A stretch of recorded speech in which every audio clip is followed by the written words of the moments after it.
Bonsoir à tous, j'espère que la ZigBeacon a bien démarré pour vous. Pour cette session, je vais vous parler purement de techno. Je vais vous parler de techno qui me plaisent et en ce moment d'un domaine qui me passionne, l'idée de stream processing. L'idée de réaliser des transformations de données à la volée et en continu sur des flux de données qui seraient juste non limités. Non limités en quantité, non limités dans le temps. C'est quelque chose qui est drivé par notre envie finalement de se remettre en question sur la manière dont on traite la donnée tous les jours et qui va nous donner plein finalement de features, d'augmenter finalement les applications qu'on a tous les jours en termes de capacité. On va pouvoir trouver plein de super choses à faire. Il n'y a pas que des côtés roses, hein, ça apporte aussi pas mal de problématiques. Et pour cette session, je vais essayer de répondre à un problème face auquel j'ai été confronté. Je vous plante le décor. Cette présentation a pour but de résoudre ce problème. Il m'est arrivé que pour une application de streaming données, alors que j'ai des événements qui arrivent en entrée, eh bien en sortie, je n'ai rien. Rien, ou du moins une application qui répond à des événements passés, des anciens événements. Il se trouve que à ce moment-là, d'un point de vue application, tout se passe bien. Mon application se comporte très bien et elle log que tout va bien. Mais tout simplement, elle est lente, ralentie et ne réagit plus en temps réel, entre guillemets.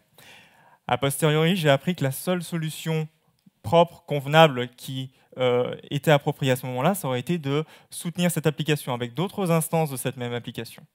Jusqu'à ce que finalement, je puisse arriver à un niveau où finalement mon application se remet à être à jour et à réagir à des événements courants, des événements en temps réel. Cette idée, cet enchaînement, c'est l'idée finalement d'être autoscalable. Et ce que je vais vouloir faire, c'est ça. C'est de déployer finalement mes troupes, mes ressources, au moment opportun pour pouvoir supporter la charge. L'idée d'autoscaling.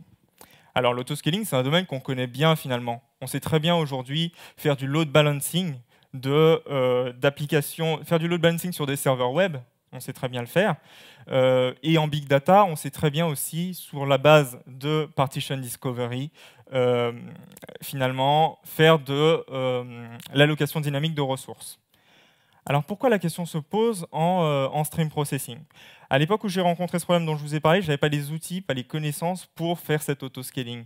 L'idée, c'est que les connaissances sont peut-être un peu moins connues. Les briques qui existent et les méthodes sont peut-être un peu moins connues puisque le domaine revient à la mode. L'idée de cette présentation, c'est de vous montrer qu'il y a tout un tas de briques qui sont pensées, qui sont déjà là, et qui, agencées correctement, vont me permettre de réaliser des choses plutôt pas mal en termes d'autoscaling. Je vais faire scaler cette application, donc commençons par le début, l'application en question. Moi, je vais m'intéresser uniquement à une librairie, Kafka Streams, qui est la librairie de stream processing qui vient avec l'event log Apache Kafka. L'un des points qui était très souvent avancé avec Kafka Streams, c'est le fait d'être une simple dépendance, Java Scala, qui s'inclut dans vos projets. Ça vous laisse profiter finalement du pouvoir du stream processing dans vos applis et vous laisse continuer à livrer, mettre en place ces applications telles quelles sans perturber finalement votre process de livraison. Moi, je viens avec une autre opinion de ça. Avec finalement l'adoption de quelques méthodes classiques qui nous viennent de l'Ops du monde cloud, on va pouvoir pousser ces applications de streaming plus loin et réaliser la tâche dont je vous parlais, d'autoscaling. Des idées simples, conteneurisation, orchestration, vont nous amener jusque-là. Petit point sur moi, je ne me suis pas présenté. Si je vous parle de tout ça, c'est parce que je suis data engineer à Xebia et que j'ai eu l'occasion d'échanger avec tout un tas d'autres data engineers qui ont bossé sur ces technos dans des contextes différents. J'ai fait ce talk justement pour leur apporter une méthode de plus. Sur une application de streaming, ce que vous allez avoir, c'est une app, ici, dans laquelle est inclus Kafka Streams et qui se positionne face à un topic, une file de messages. Régulièrement, votre application va poller des messages qui seront ensuite traités les uns après les autres, séquentiellement. Et régulièrement, leurs offsets seront committés pour ne pas avoir de retraitement de ces messages. Là où la magie de Kafka intervient, c'est que les débits sont tellement puissants et les polls tellement réguliers qu'on a cette notion de temps réel qui intervient, qui apparaît. Un point par contre qui peut arriver, c'est le point suivant. Votre application peut accumuler ce qu'on appelle du lag, ce à quoi je faisais face sur ma problématique. Ce retard, tout simplement, peut être causé par différentes choses. L'arrêt relance d'une appli et des producteurs en face qui auraient rempli cette file en absence de votre application. Ou tout simplement une heure de pointe sur un de vos services.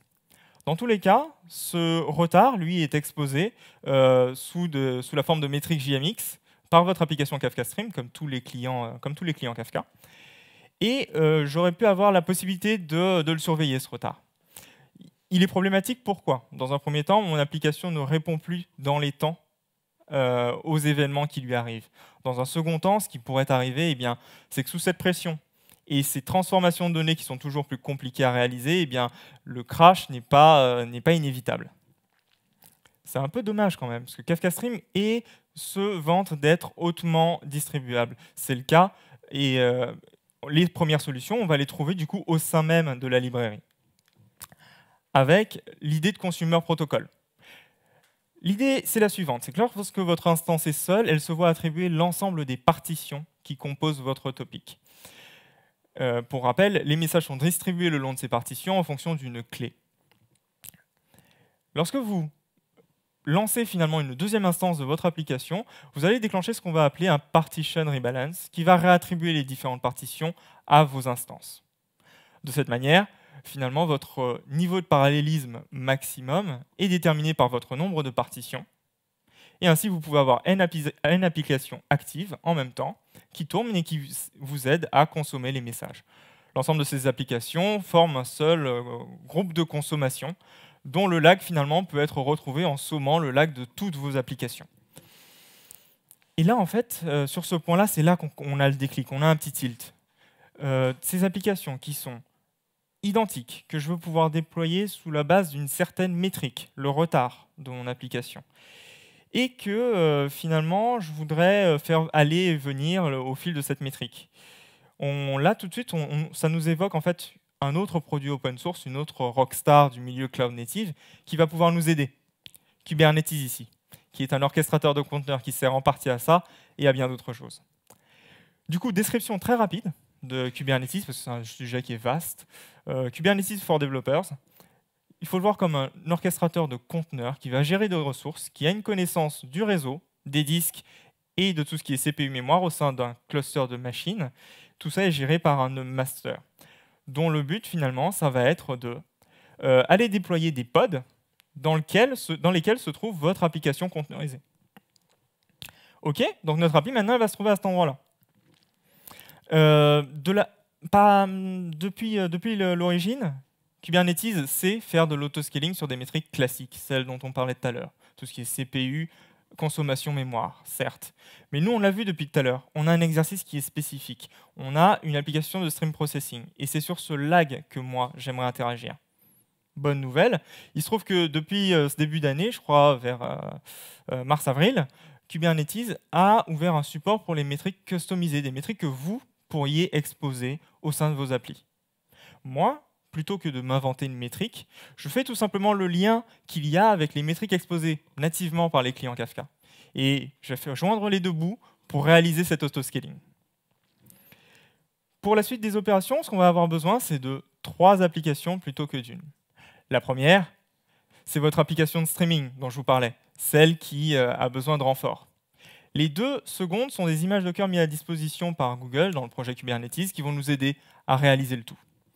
Du coup, l'enchaînement est le suivant. Votre application exporte des métriques au format JMX, au format Prometheus, pardon, un autre produit open source assez connu dans le monde cloud native, et elle sera accompagnée d'un sidecar, un scrapper qui va scraper ces métriques pour les placer dans un service de Google, Stackdriver. Ici, je me sers de Stackdriver pour afficher les métriques et je vais pouvoir commencer à visualiser ce lag. C'est un simple outil, j'aurais pu avoir un autre produit qui joue ce rôle. J'affiche ce lag, mais aussi je le persiste au sein de Stackdriver. C'est donc cette même brique que je vais réutiliser pour brancher à Stackdriver un serveur, un metric server, qui va réexposer l'ensemble de mes métriques, dont le lag, au sein de mon cluster Kubernetes. Mon master a à disposition les métriques qui l'intéressent et va pouvoir travailler. Pour concrétiser un petit peu la chose, je vous mets mon point de vue, tout ce à quoi j'ai dû faire face pour réaliser cet enchaînement. La petite recette à faire, ça va être finalement déjà de configurer l'agent qui va exposer vos métriques JMX. Vous avez un petit fichier finalement à inclure au sein de votre application dans lequel vous indiquez les fils sur lesquels vous voulez du retard et les partitions. Ensuite, avec un outil de build, je vais créer une image que j'upload sur un repository.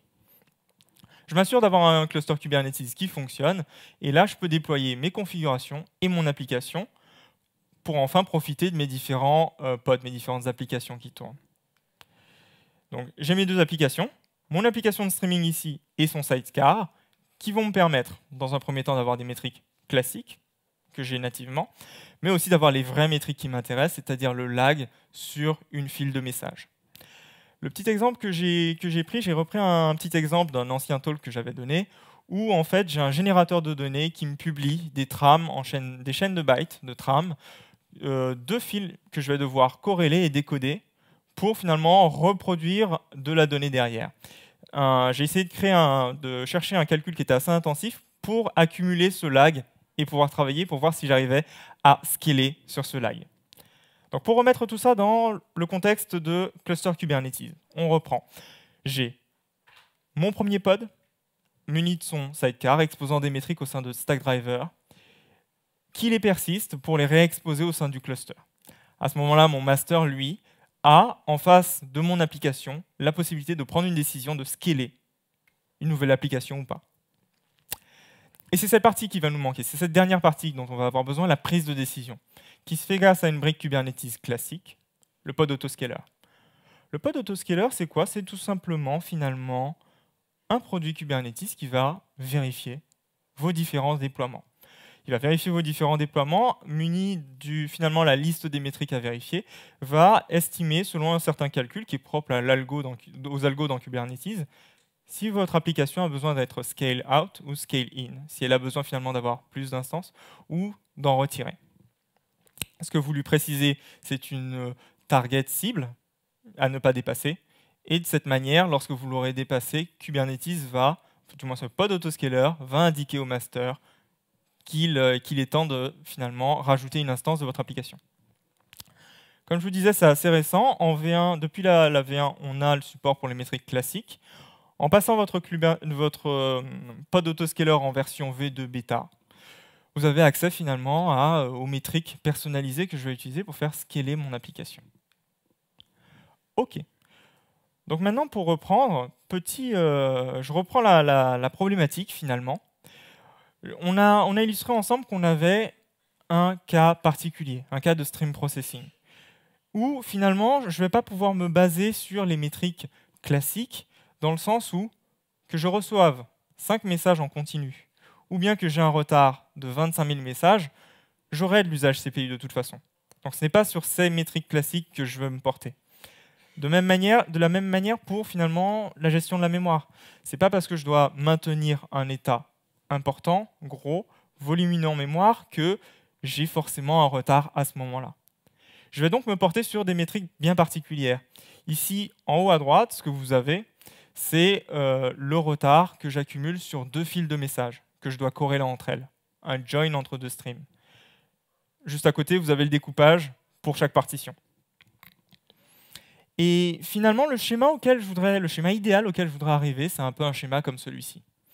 À partir d'un moment où je vais avoir une montée un petit peu violente finalement du retard, puisque pour diverses raisons, typiquement une relance après un arrêt de service, et je vais avoir un pic de retard à un moment, et Kubernetes, lui, saura me déployer 4 applications supplémentaires. Ici, je l'ai limité à 4, parce que j'ai un topic de 4 partitions. 4 applications supplémentaires jusqu'à ce que finalement on puisse finalement tenir la charge et faire décroître ce retard jusqu'à passer cette période de crise où finalement j'ai du retard et revenir à un service plus cohérent, un service qu'une seule application peut gérer.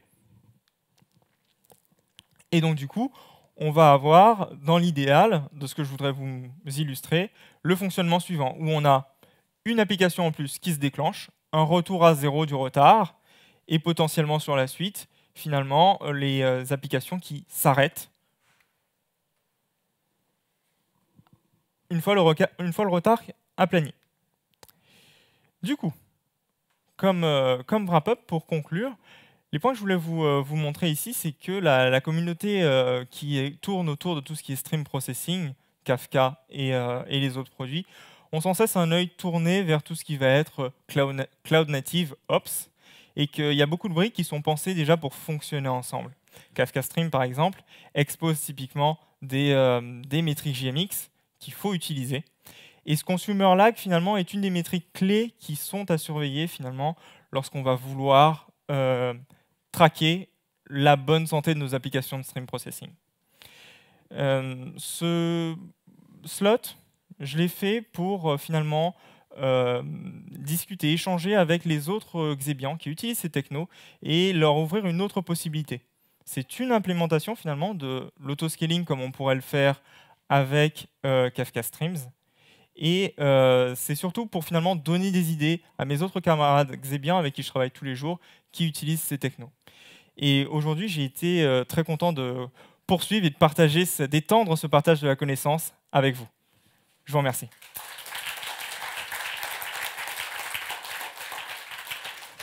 Merci Loïc. Maintenant, si vous avez des questions. Oui. Petite question, j'y connais pas grand-chose en autoscaling sur Kubernetes. Est-ce qu'il y a moyen de mélanger en fait les métriques? C'est-à-dire de se dire, je veux augmenter sur le lag plus autre chose. Donc si jamais j'ai le CPU ou le lag qui dépasse un certain seuil. Alors, il est possible d'intégrer plusieurs métriques. Simplement, il faudra, je pense, qu'elles soient homogènes dans le sens où Kubernetes va faire la somme au sein d'un même pod autoscaler. L'idée, ce sera de déployer plusieurs pods autoscaler par métrique. Par contre, on peut, sur différents lags, par exemple, sommer le lag et dire que je ne veux pas qu'il atteigne un certain niveau. Je prends un exemple, je corrélais sur 2 fils. J'ai inclus le lag des 2 fils en question et j'en fais la somme. Est-ce que ça répond à ta question? Oui, oui, c'est bon. D'autres questions? Oui. Est-ce qu'il n'est pas dangereux de regarder le consumer lag dans une application qui consomme? Un peu mettre tous ses œufs dans le même panier. Dans une application. C'est-à-dire que ton application, elle va recevoir une stream, elle est en retard, elle est à 100% de CPU, enfin elle est à fond, et donc du coup, c'est elle qui doit dire qu'elle est en retard. Et donc, comme elle est à fond, déjà, c'est peut-être un problème. Effectivement. Effectivement, donc l'idée, ce serait de se poser la question sur la cohérence de ce qu'elle émet. Sur la cohérence, ce qu'elle émet, est-ce qu'elle n'est pas en retard, même sur ce qu'elle émet en monitoring. Effectivement, ça peut être un problème, une question que je ne me suis pas posée, mais dans ces cas-là, il pourrait y avoir des alternatives. Moi, effectivement, j'ai exporté les métriques directement de mon application. Ce qu'on peut avoir, c'est un agent qui est externe à mon application. Ça peut être typiquement une manière de résoudre le souci. Dans tous les cas, les JMX viendront de la même JVM, mais au moins, j'aurais décorrélé la partie émission des métriques de mon application. Ok, merci.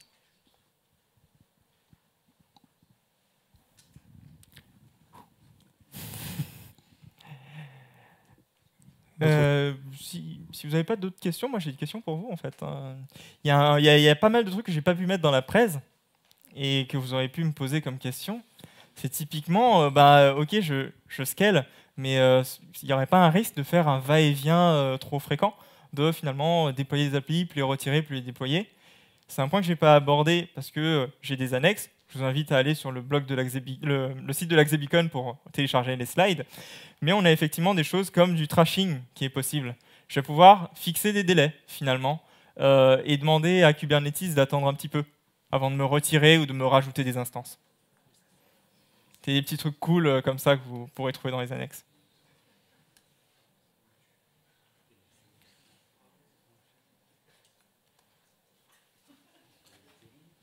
Tu peux nous en dire plus justement sur le trashing?